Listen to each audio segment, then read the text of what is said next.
Modern Love, the podcast, is supported by...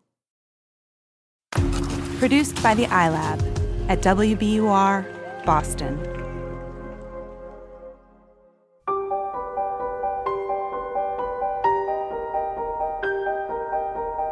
From the New York Times and WBUR Boston, this is Modern Love. Stories of love, loss, and redemption. I'm your host, Meghna Chakrabarty.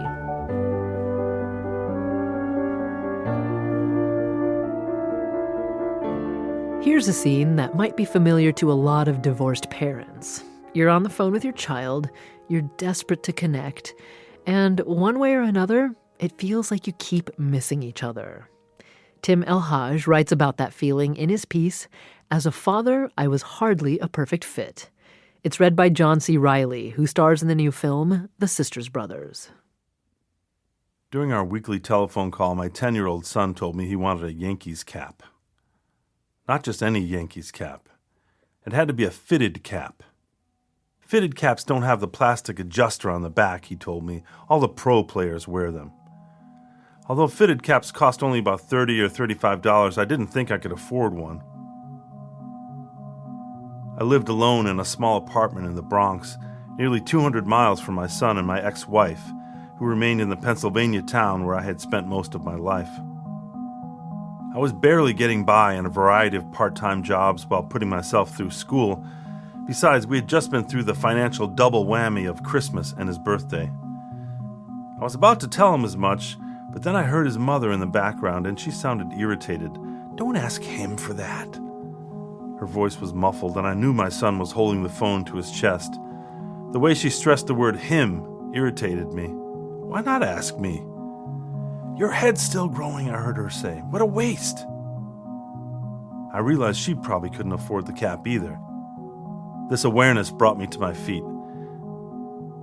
As the product of a Roman Catholic upbringing, I couldn't help but feel guilty about my divorce, even though I wasn't the one who had asked for it. My feelings of shame and inadequacy were manifested in both a tacit and an overt way. For me, divorce wasn't just the end of the marriage, it was the start of a great competition. The fact that my son wanted something that his mother was either unwilling or unable to provide only steeled my resolve to get it for him. "What size is your head?" I asked. He didn't know. "Go to the mall," I told him. "Try on fitted caps until you find the right size." He sounded delighted. I was too. I had both upstaged his mother and found a parental task only I could perform. Considering my circumstance, this was huge. With work and school, I managed to visit my son just a few times a year. Otherwise, our relationship consisted entirely of those weekly phone calls, during which he often had little to say, and we had increasingly less to talk about. Some subjects were off limits, money issues or anything vaguely critical of his parents or their decisions. I especially knew not to comment on the eagerness with which he called his stepfather Dad. When I called the following weekend, he still didn't know his hat size. He hadn't been able to get to the mall. His mother wouldn't take him. "I used to walk to the mall from that neighborhood as a child. Can't you walk?" His mother wouldn't let him walk on Route 441. I sighed. "Oh, cut through Grasshopper Hill." He had no idea what I meant. I asked him about the streets and his routes and such, and eventually I realized a housing development had been built where Grasshopper Hill used to be. He didn't know Grasshopper Hill, and neither did any of his friends. The small town where I grew up seemed to exist only in my memory now. Though I was just 31, I was out of touch, demoted by my absence. I suggested he use his stepfather's tape measure to determine the size of his head. He said it was a metal tape, and he would get in trouble if he were to break it. "If it's metal," I said, "you can't break it." "What if the sharp edge cuts my head?" I rolled my eyes. In desperation, I told him the first thing that came into my mind. "Okay, unwind a wire hanger and wrap it around your head. Then use the tape to measure the section of the hanger."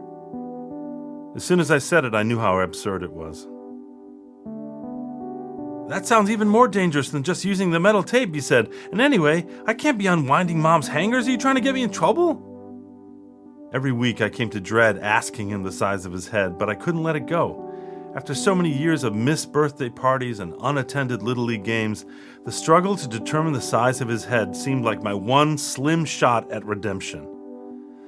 Invariably, every conversation came down to the same simple question: how big is your head? This went on, incredibly, for more than 6 months. Toward the end of summer, he finally offered an answer. 7 7/8. 7 7/8? I could hardly believe it. Pay dirt. Yep, he said with gusto, real authority. You sure? I am, Dad, I am. I took the train to Madison Square Garden. 8th Avenue had dozens of little souvenir shops with Yankees caps in the window. I searched for a fitted cap that was a 7 7/8. There were none. They had plenty of 7 1/8, plenty of 7 1/4, even a few 7 5/8, but not a single 7 7/8 cap was to be found. I went to 4 more stores, and it was the same story. Macy's was my last hope. When I finally found a cap that was 7 7/8, I was taken aback by its girth.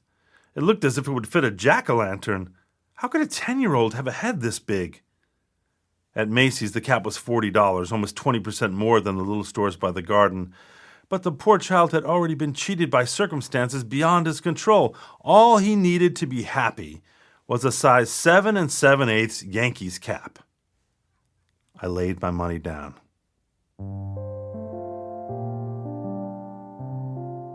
Back in my apartment, I carefully packaged it. Then I took it to the post office. Because his name is the same as mine, he used to complain that the mail carrier often delivered his mail to my mother's house and not across the street on a stretch of houses known as the Zoo. I wanted this delivery to be perfect, so I wrote a note in big letters across the package. Dear Mr. Postman, please deliver across the street in the Zoo. Thank you. A few days later I called. His stepfather answered. Did the hat arrive? It did, he said. Does it fit? He paused, and then he said, Yeah, it fits. Timmy got on the phone. In an irritated voice, he told me never to write a note on a package again. The only thing worse than living in a little house on a block everyone calls the Zoo is having a package arrive with a note blazed across it asking the post office to please deliver it across the street to the Zoo. I blustered an apology. But does the hat fit, son? I asked. How does it look? Yeah, he said. It fits. Although he still sounded sullen, he thanked me.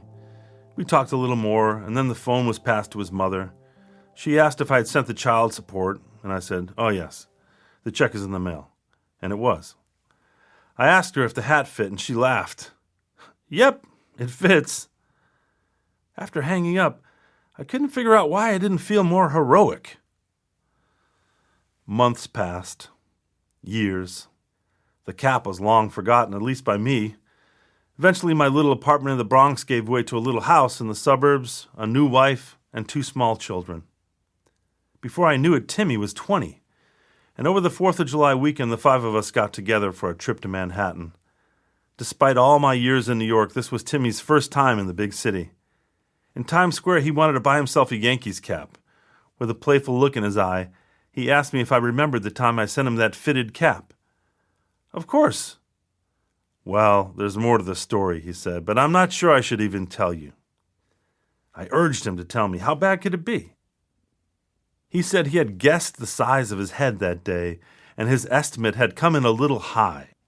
7 7/8 wasn't his hat size when he was 10. In fact, he pointed out, his head still had not achieved that colossal glory. When he put on the cap I had sent, it sank over both his ears. His mother and stepfather had a good laugh. At first, I wasn't sure how to take this news. I didn't like the thought of anyone laughing at my efforts, especially my ex-wife and her husband. And then the frustration of that summer came flooding back. All those phone calls, my trip to the souvenir shops, the clerks looking at me incredulously each time I mentioned the size I was seeking. 7 7/8, man, it's a mighty big head for a boy. how hard it was to be close when he was growing up, especially once I faced the fact that he and I would never have a conventional father-son relationship. How I longed to be present for him despite my circumstances. Yet I was so determined to overcome all these obstacles and be a hero that I had ignored the obvious. Even if the cap had fit, it wouldn't have mattered much. It wouldn't have made up for my absence or brought us closer. But the wonder is that those years of weekly phone calls, as difficult as they were, and as insignificant as they felt at the time, did manage to hold us together. As it turned out, they were just enough. Now, watching my son mugging in the store's mirror as he tried on a cap, I couldn't help but smile myself. After 10 long years, it was time for us to have our own little laugh.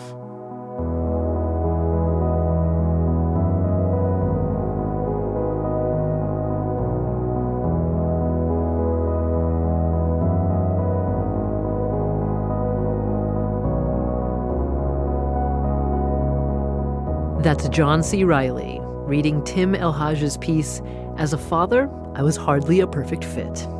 We'll catch up with Tim and his son after the break.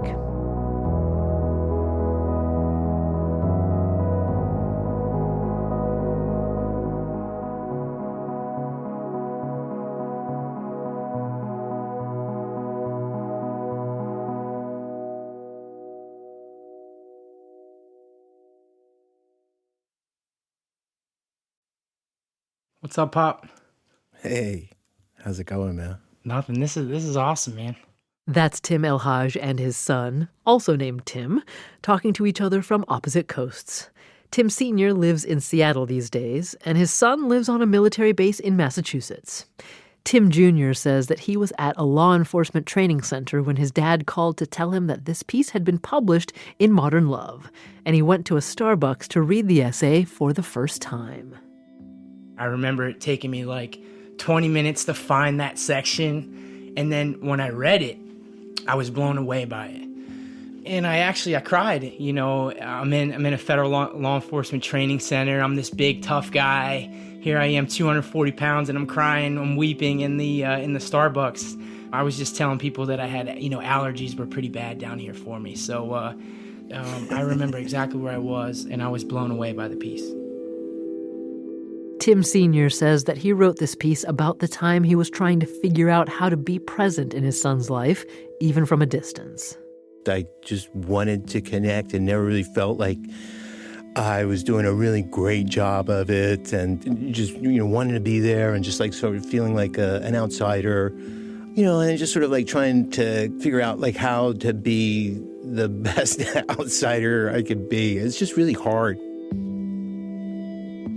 Just like a lot of longing there. And I think that's what really drove, just wanting to make this thing happen. And then just getting fixated on it in this really crazy, unhealthy sort of way.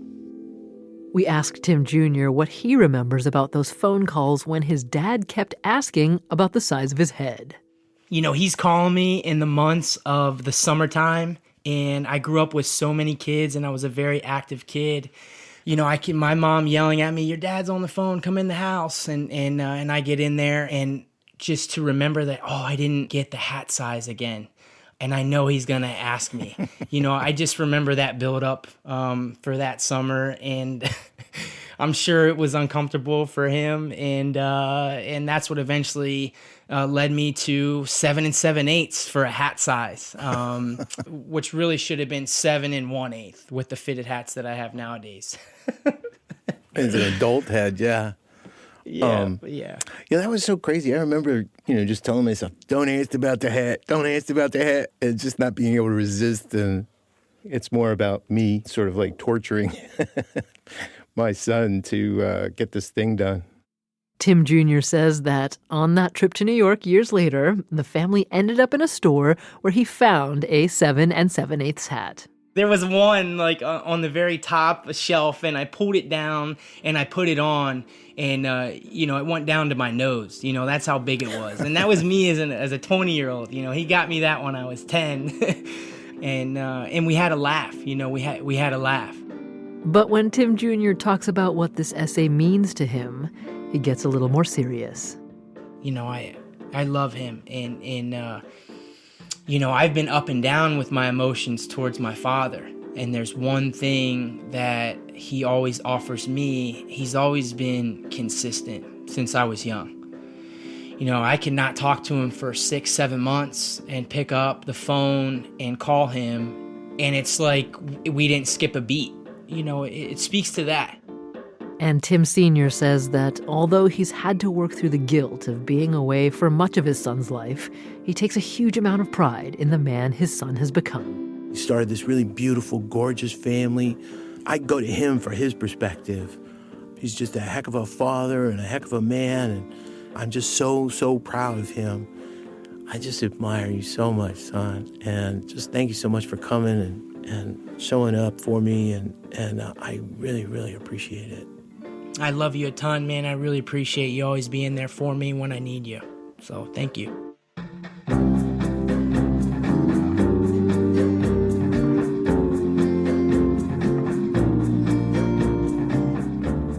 That's Tim Elhajj Jr. and Tim Elhajj Sr. Tim Sr.'s twins are college age now, and Tim Jr. is also a father. He says that's the most fulfilling role he's ever had. We've got more after the break.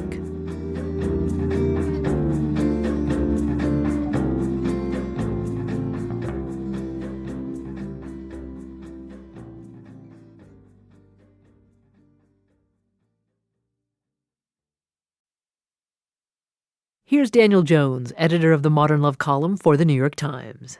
Being a father of a son myself, this piece really hit me. His desperation to connect with his son, that desperation in itself is a measure of love, that idea that the sort of panicky feeling of time slipping away and a bond unraveling simply because you aren't with that person, and how you try to make up for that is just an indication of how much you care and how much you want to care in a way that will matter. And this funny anecdote about the hat being 20 sizes too big or something, how that comes out and becomes sort of a sweet bonding moment at the end, I thought was just such a nice touch.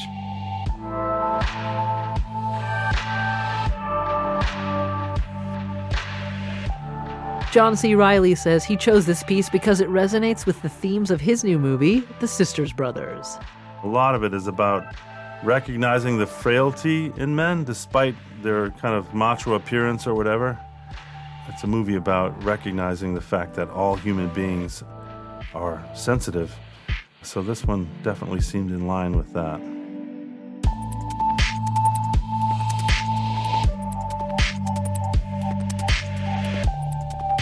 Modern Love is a production of the New York Times and WBUR, Boston's NPR station.